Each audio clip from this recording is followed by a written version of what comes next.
Baik, perkenalkan kami dari kelompok 87, Fakultas Ekonomi dan Bisnis Universitas Udayana, program studi Sarjana Akuntansi.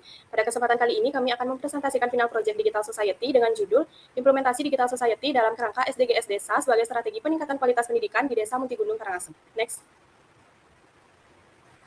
Berikut merupakan anggota dari kelompok 87. Next. Baik, jadi presentasi ini mengangkat tema pendidikan desa berkualitas yang fokusnya mewujudkan pemenuhan kebutuhan dasar masyarakat di bidang pendidikan, sosial, dan ekonomi di Desa Muntigunung Karangasem. Nah, SDGs Desa merupakan penjabaran dari Sustainable Development Goals yang disesuaikan dengan konteks pembangunan desa di Indonesia. Kerangka ini bertujuan mewujudkan desa yang inklusif, berkelanjutan, dan berdaya saing. Nah, pembangunan desa tidak hanya difokuskan pada pertumbuhan ekonomi, tetapi juga pada peningkatan kualitas sumber daya manusia, serta kesejahteraan sosial masyarakat desa. Nah, tujuan SDGs Desa, khususnya di Desa Muntigunung Karangasem ini, yang dimana diarahkan pada pemenuhan kebutuhan dasar masyarakat di bidang pendidikan, sosial, dan ekonomi. Implementasi SDGs Desa diharapkan mampu menjadi instrumen pembangunan jangka panjang yang selaras dengan potensi lokal dan kebutuhan real masyarakat desa, sehingga mendorong pembangunan yang berkelanjutan dan berkeadilan. Next. Pada bagian ini, saya akan membahas tentang pendidikan desa berkualitas sebagai salah satu pilar penting dalam pembangunan desa.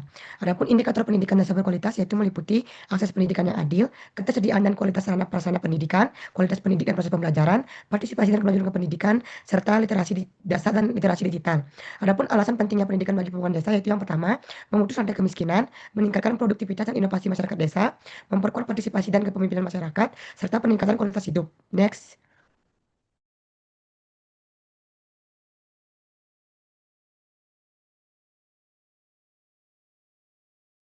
Baik, di sini saya akan menjelaskan terkait letak geografis dari Desa Muntigunung. Jadi Desa Muntigunung ini terletak di wilayah administratif Kabupaten Karangasem di Bali ya, dengan lokasi spesifik yaitu di daerah Anyar Barat. Letak desa ini berada jauh dari pusat kota yang menjadikan salah satu wilayah yang berada di daerah pelosok dengan posisi geografis yang cukup terisolasi dari pusat keramaian dan pemerintahan kabupaten. Nah, secara karakteristik alam, Desa Munti memiliki kondisi geografis yang menantang dengan medan perjalanan yang sulit bagi masyarakat, terutama bagi mereka yang tinggal di wilayah terpencil. Akses wilayah menuju ke desa ini masih terbatas karena infrastruktur transportasi yang belum memadai. Selain itu, letak geografis yang terpencil ini juga menyebabkan kualitas jaringan internet masih sangat buruk, bahkan tidak tersedia di beberapa titik desa. Next. Sekian penjelasan saya. Selanjutnya akan dijelaskan oleh teman-teman. Baik, selanjutnya mengenai kondisi sosial masyarakat, Desa Munti ini selama bertahun-tahun menghadapi kemiskinan ekstrim akibat kekeringan dan keterbatasan akses air bersih, pendidikan, kesehatan, dan pekerjaan. Sejak pertengahan tahun 2000-an, kondisi sosial masyarakat mulai membaik melalui program pemberdayaan oleh NGO yang meningkatkan akses layanan dasar ekonomi lokal dan mendukung kekuatan nilai budaya Bali seperti Trihit dan Taranang.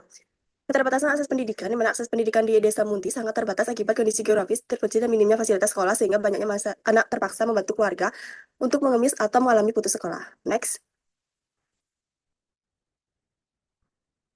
Baik, adapun tantangan geografis terhadap pendidikan, di mana dampak jarak dan medan terhadap sekolah. Yang pertama itu ada waktu tempuh ke sekolah yang cukup lama. Yang kedua, perjalanan ke sekolah menguras tenaga siswa. Yang ketiga, menurunkan motivasi dan tingkat kehadiran siswa. Yang keempat, meningkatkan resiko anak putus sekolah. Dan yang kelima, anak cenderung berhenti sekolah dan membantu orang tua bekerja. Nah, selanjutnya ada hambatan transportasi dan infrastruktur, yang di mana adanya akses jalan sempit dan sebagian belum diaspal. Yang kedua, minimnya sarana transportasi umum. Yang ketiga, mobilitas siswa dan guru tidak optimal. Yang keempat, distribusi fasilitas pendidikan yang terhambat. Dan yang kelima, infrastruktur memperkuat anggapan sekolah mahal dan sulit dijangkau. Next slide. Baik, untuk ketersediaan sekolah di Desa Muntigunung pun masih sangat minim dengan sarana prasarananya juga seadanya. Untuk SD sendiri hanya ada 2 SD, ada SD 3 Tanyar Barat dan SD 6 Tanyar Barat dengan jumlah ruang kelas kurang dari 25 ruang kelas dan 1 perpustakaan. Untuk SMP hanya ada 1 SMP dengan 6 ruang kelas, 1 perpustakaan dan 1 laboratorium. Dan untuk SMA sendiri masih belum ada, sehingga pendidikan menengah atas setidaknya harus dilakukan ke Kecamatan Kubu ataupun Amlapura yang cukup jauh lokasinya. Next.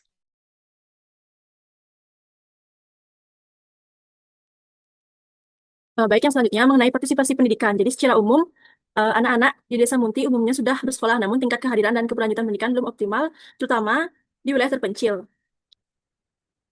Untuk masalah utamanya yaitu terkait fasilitas pendidikan masih terbatas, jarak sekolah yang jauh dengan medan yang sulit, serta kekurangan tenaga pendidikan. Kemudian angka putus sekolah juga masih cukup tinggi, khususnya pada jenjang SMP, yang dimana kondisi-kondisi ini itu berdampak pada rendahnya motivasi belajar anak dan berpotensi menghambat peningkatan kualitas SDM Desa Munti. Next slide.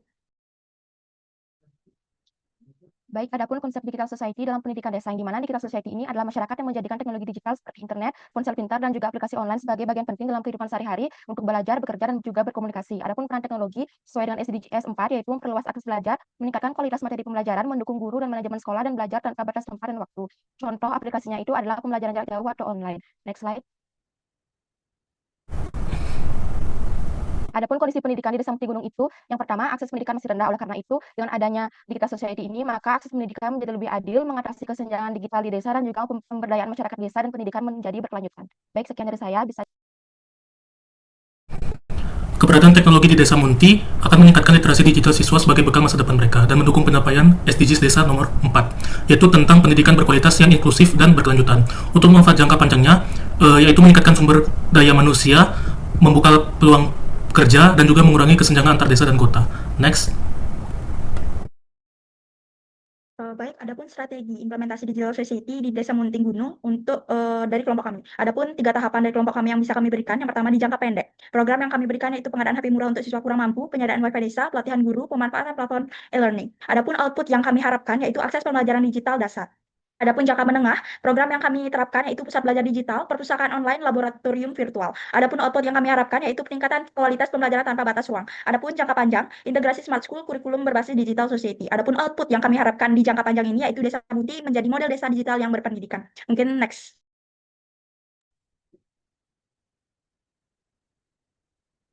Baik, yang selanjutnya yaitu peran guru, orang tua, dan komunitas dalam pendidikan desa, di mana kolaborasi 3 pihak ini tuh membentuk ekosistem pendidikan berkelanjutan yang mendukung pencapaian SDGs pendidikan berkualitas di Desa Muti Gunung. Yang pertama itu guru yang berperan sebagai fasilitator pembelajaran digital dengan memanfaatkan teknologi sederhana, menyesuaikan metode belajar, serta menanamkan literasi digital yang positif. Yang kedua itu orang tua, yang dimana berperan mendukung pendidikan anak melalui motivasi, pengawasan belajar di rumah, dan komunikasi dengan guru.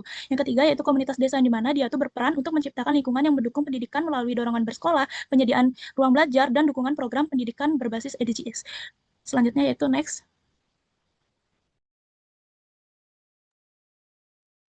Baik, selanjutnya dampak, tantangan, dan solusi. Jadi yang pertama itu dampak terhadap kualitas pendidikan. Jadi pertama, rendahnya partisipasi sekolah, sarana pendidikan terbatas, akses pendidikan lanjutan yang sulit, dan ketimpangan dan kemiskinan. Yang tantangan jaringan dan literasi digital, yang pertama itu akses internet terbatas dan tidak stabil, perangkat digital masih minim, keterampilan digital guru dan siswa itu rendah, dan literasi informasi digital masih lemah. Yang terakhir yaitu solusi. Jadi yang pertama itu peningkatan kemampuan dasar guru dan siswa, edukasi orang tua tentang pentingnya pendidikan. Yang ketiga itu pendampingan anak beresiko putus sekolah, bimbingan belajar dan keterlibatan orang tua, dukungan dana desa untuk pendidikan dan perguruan tinggi. Baik, sekian dari saya kembalikan ke moderator. Terima kasih. Baik, sekian presentasi final project dari kelompok 87, dan saya tutup dengan terima kasih.